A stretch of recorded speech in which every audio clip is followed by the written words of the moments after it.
किसी ने जानबूझकर इस जाल को काटा है, किंतु कौन हो सकता है वो? अदोनी, वही अदोनी जिसने जाल बनाया था।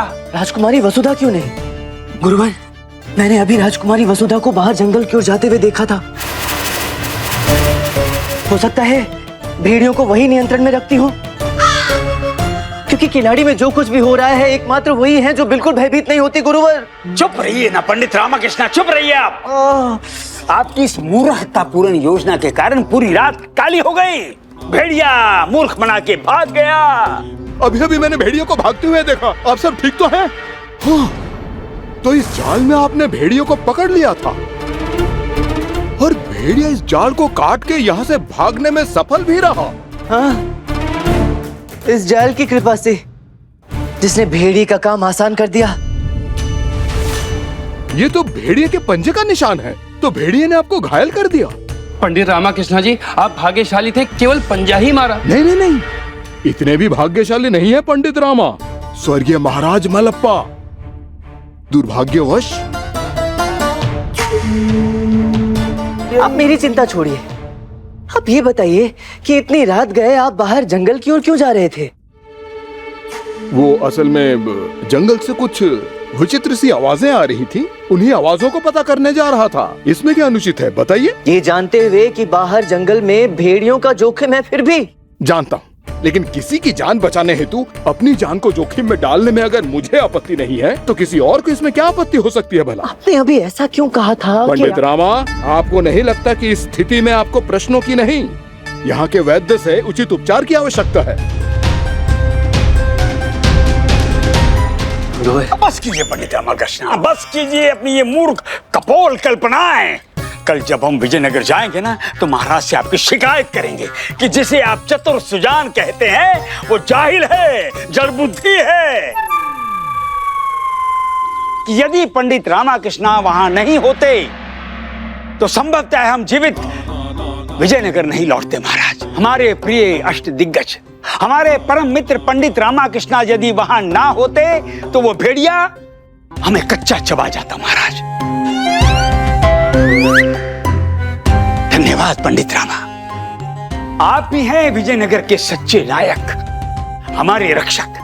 वाह मनी, गुरुजी ने जो भाभी शारदा के हाथों की बनी कटहल की सब्जी खाई थी ना, वो काम कर रही है।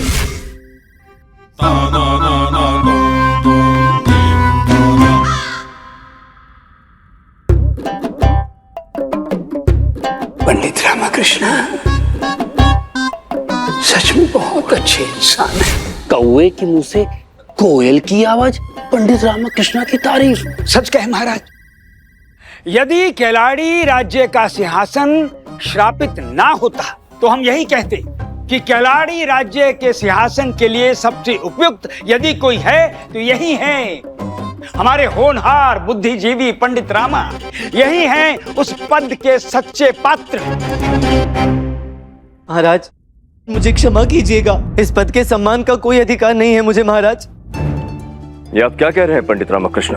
और क्या कहूँ महाराज, दो बार आपने मुझ पर विश्वास करके मुझे केलाड़ी भेजा और मैं दोनों बार वहां से असफल लौटा। किंतु आप पूरी तरह असफल भी नहीं लौटे हैं पंडित रामकृष्ण। दोनों बार आप कोई ना कोई ऐसा सूत्र साथ लाए हैं जो निश्चित रूप से इस प्रकरण को सुलझाने में हमारी अवश्य मदद करेगा। बल्कि हम तो आपके आभारी हैं कि आपके खोजे गए इन सूत्रों ने हमारा इस प्रकरण के प्रति दृष्टिकोण ही बदल दिया है। अब हमें भी ये लगने लगा है कि ये कोई जादू या अभिशाप नहीं है, अपितु किसी मनुष्य द्वारा रचा गया कोई षड्यंत्र है, जिसके पीछे उसका अपना कोई कुटिल स्वार्थ है। विशाल पदचिन्ह, नीला धुआं और अब ये पहले से भेड़ियों की जाल काटने वाली घटना, ये सब निश्चित रूप से किसी गहरे मानवीय षड्यंत्र का संकेत है। कोई तो है जो इन भेड़ियों को नियंत्रित कर रहा है, और ये तथ्य केवल और केवल आपके अथक प्रयासों का ही परिणाम है पंडित रामकृष्ण। 16 ने सही कहा महाराज, आपने 16 ने सही कहा महाराज। ये तो है ही इसी योग्य। ऐसी विलक्षण प्रतिभा को तो हीरे मोतियों से तौला जाना चाहिए। गुरुवर, ये आप क्या बोल रहे हैं? मैं कोई विलक्षण तिलक्षण नहीं हूँ। भेड़िए ने मुझ पर हमला किया, मैं स्वयं मरते मरते बचा हूँ। अरे उसे पकड़ना तो दूर, मैं तो स्वयं को भी नहीं बचा पाया महाराज। आपसे अनुरोध है महाराज कि इस कार्य के लिए किसी बलशाली प्रतिभाशाली व्यक्ति को चुना जाए। मैं इस योग्य नहीं महाराज। आप ऐसा क्यों कह रहे हैं पंडित रामकृष्ण? बल्कि आपको तो इस प्रकरण को लेकर और भी आत्मविश्वासी और आश्वस्त होना चाहिए। आप 2 बार उन भेड़ियों का सामना कर चुके हैं, अब तो आप अनुभवी योद्धा हुए इसके। एक पुरानी कहावत है महाराज, 2 बार सौभाग्यशाली, तीसरी बार दुर्भाग्यशाली। ये बात पक्का भेड़ियों को भी पता होगी, वो भी आश्वस्त होंगे।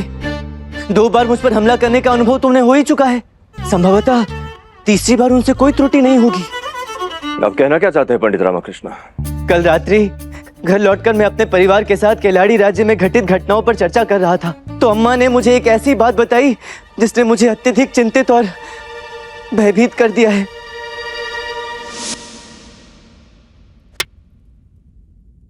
ये ठीक नहीं है। ये लो, स्वयं लेप लगाने का हट कर रही थी, अब स्वयं ही कह रही हो कि ठीक नहीं है।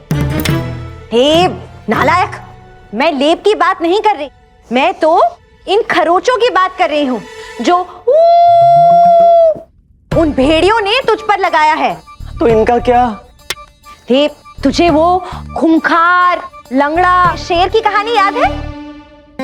अरे तुम भूलने कहाँ देती हो, हर दूसरे प्रसंग में तो तुम्हारा भूखा शेर आ जाता है।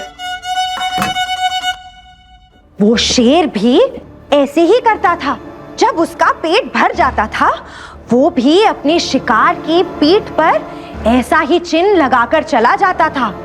फिर अगले दिन जब उसे भूख लगती थी तो फिर आकर अपना आधा छोड़ा शिकार को पकड़कर पूरा खा जाता।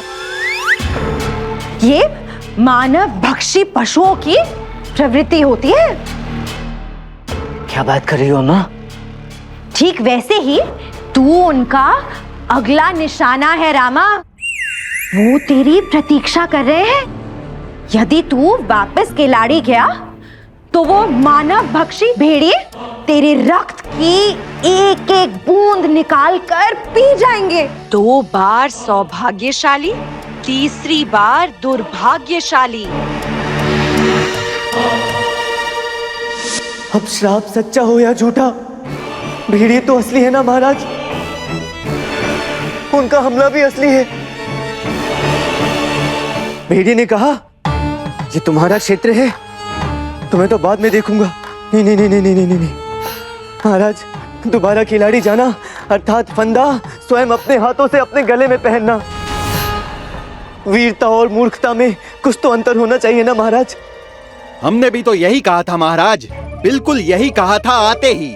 पंडित रामा की माता जी भी ठीक कह रही हैं। स्मरण कीजिए हमारे स्वर्गीय पूर्वज महाराज मलप्पा का। इस श्राप की शुरुआत महाराज मलप्पा से ही हुई थी। महाराज, भेड़िए रात को आकर निशान छोड़कर गए और अगले दिन आकर मार दिया महाराज, हमारे महाराज मलप्पा को।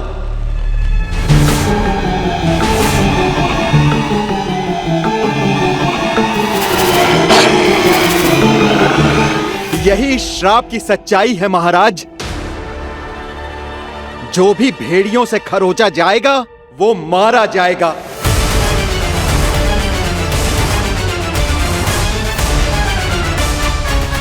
जिसके शरीर पर भी ऐसा चिन्ह होगा उसकी मृत्यु निश्चित है महाराज।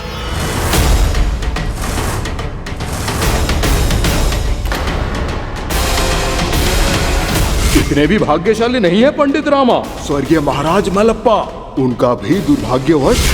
तभी धर्मसेना महोदय मुझसे इस दुर्भाग्य वाली बात को करना चाहते थे।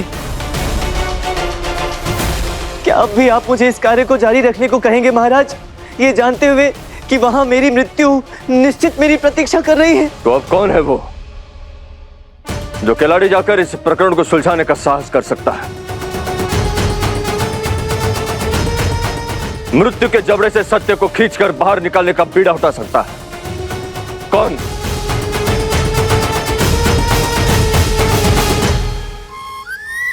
गुरुवर आप। महाराज क्षमा कीजिए, जिस संदर्भ को पंडित रामकृष्ण नहीं सुलझा पाए हम वहां जाकर क्या उखाड़ लेंगे महाराज?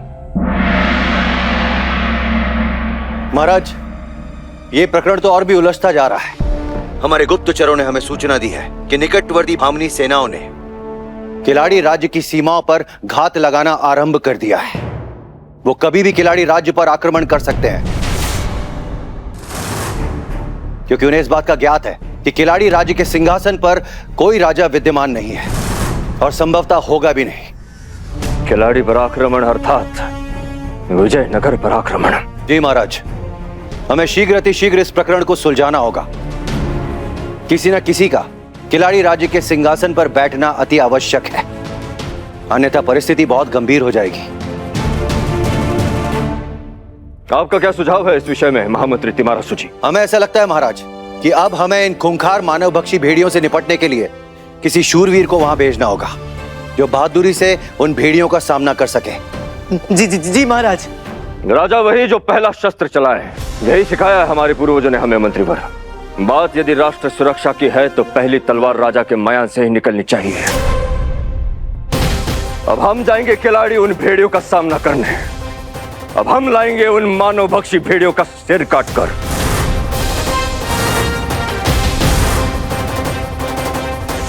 और आप पंडित रामकृष्ण, आप हमारे साथ चलेंगे।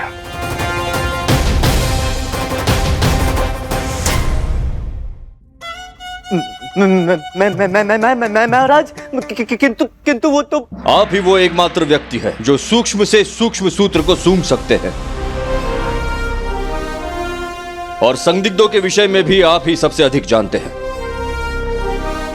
इसलिए चलिए हमारे साथ, निकालते हैं खोदकर इस षड्यंत्र की तह से सत्य की वास्तविक जड़। घबराइए नहीं पंडित रामकृष्ण, हम आपको आश्वस्त करते हैं, चाहे जो हो जाए हम आपको कुछ नहीं होने देंगे। उचित है महाराज, जैसी आपकी आज्ञा। हाँ पंडित रामा, ये तो संपूर्ण संसार जानता है कि हमारे महाराज कृष्णदेव राय का आश्वासन ही उनका वचन है, और फिर हम भी तो आपके साथ। नहीं मंत्रीवर, हमारे लौटने तक आप विजयनगर का दायित्व संभालेंगे, आप यहीं रहेंगे। हम और किसी पर विश्वास नहीं कर सकते हैं। पंडित रामकृष्ण, आरंभ करेंगे किलाड़ी के जंगलों से।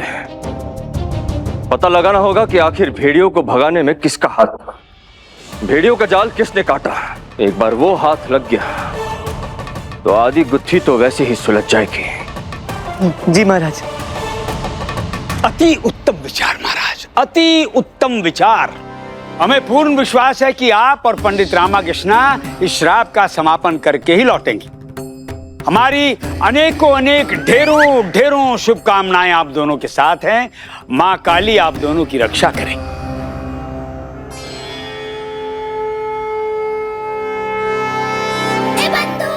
ये तेरी प्रशंसा का दौरा कब तक पड़ा रहेगा आचार्य पर रामा?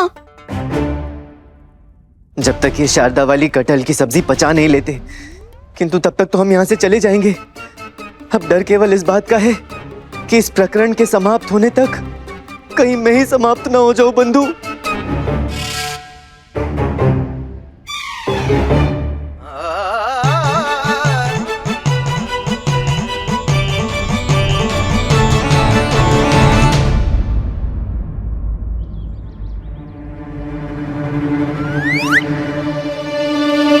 ये आप क्या कर रहे हैं पंडित रामकृष्ण? अपने पीठ का चिन्ह छुपा रहा हूं महाराज, ताकि भेड़िए मुझे देख ना सके और अम्मा की बात सत्य सिद्ध ना हो जाए। चिंता मत कीजिए पंडित रामकृष्ण, हम हैं ना आपके साथ। वैसे क्या लगता है आपको पंडित रामकृष्ण, आपके जो ये 4 संदिग्ध है, कौन हो सकता है इस प्रकरण का मुख्य संदिग्ध? कोई भी हो सकता है महाराज, चारों पर संदेह करने के ठोस कारण है।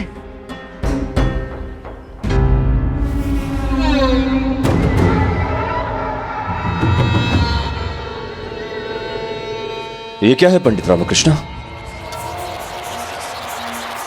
महाराज, यहाँ की मिट्टी थोड़ी उबड़ खाबड़ लगती है, जैसे अभी अभी यहाँ किसी ने खुदाई की हो। चारों पहर का सन्नाटा, कोई नहीं आता जाता। ये जंगल है एक दलदल, अंत तेरा आज नहीं तो कल। ये कौन गा रहा था? ये वही रहस्यमयी महिला महाराज जिसके विषय में मैंने दरबार में बताया था, जो जंगल में घूम घूम कर गाती रहती है, जिसके लंबे लंबे केश है महाराज। हाँ, राजकुमारी वसुधा जितने लंबे केश है। आपको लगता है कि ये वसुधा हो सकती है? अब ये तो उस रहस्यमयी महिला से भेंट करने के पश्चात ही पता चलेगा महाराज। वैसे जिस दिन हमने भेड़ियों को पकड़ने के लिए जाल डाला था, उस दिन मैंने वसुधा को जंगल की ओर जाते हुए देखा था महाराज। आइए देखते हैं।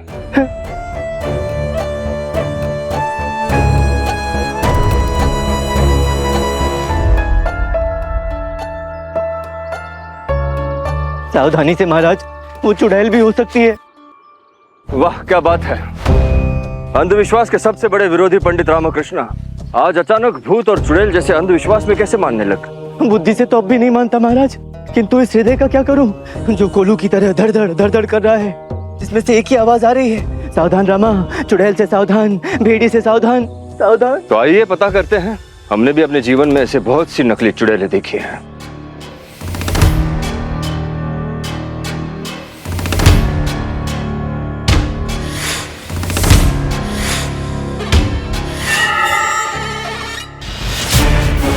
वो देखिए पंडित रामकृष्ण, आइए उसका पीछा करते हैं। आइए पंडित रामकृष्ण। महाराज रुकिए।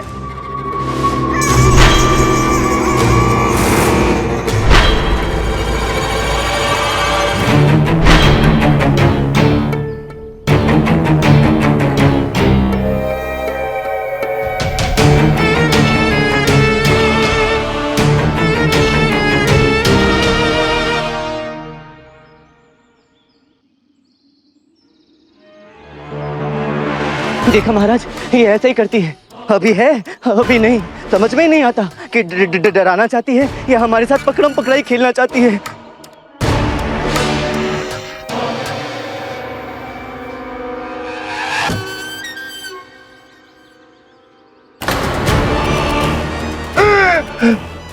क्या हुआ?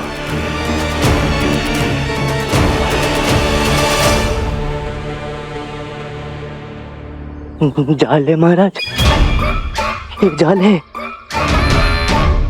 वो हमें भेड़ियों तक ले आई है महाराज। आप डरिए मत पंडित रामकृष्ण, आने दीजिए उन भेड़ियों को भी। हम भी तो यहाँ उन्हीं के लिए आए हैं। इस बार उन्हें हमसे कौन बचा सकता है? आइए।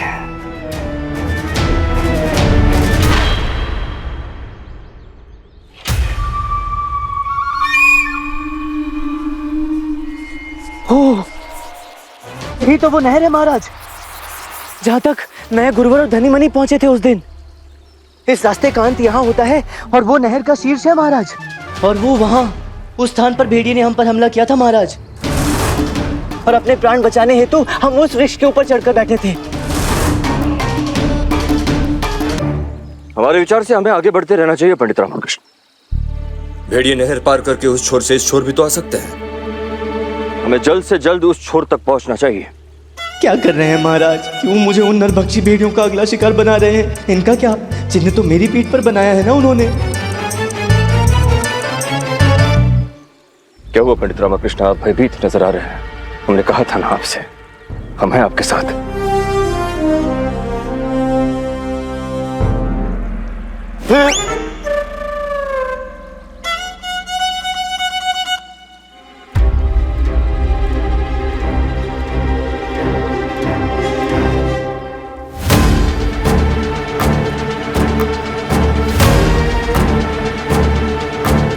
आइए।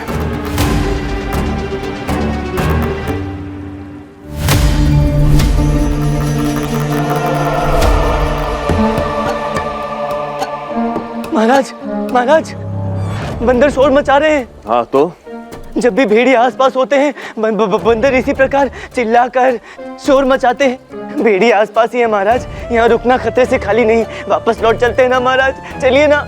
आगे बढ़ते रहिए पंडित रामकृष्ण, हम यहाँ लौटने के लिए नहीं आए हैं।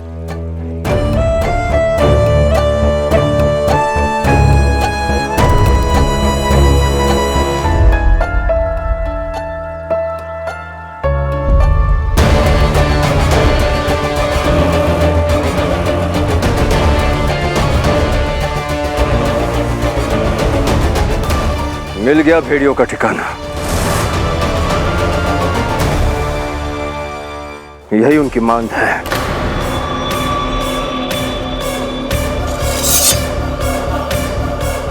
आइए भीतर चलते हैं।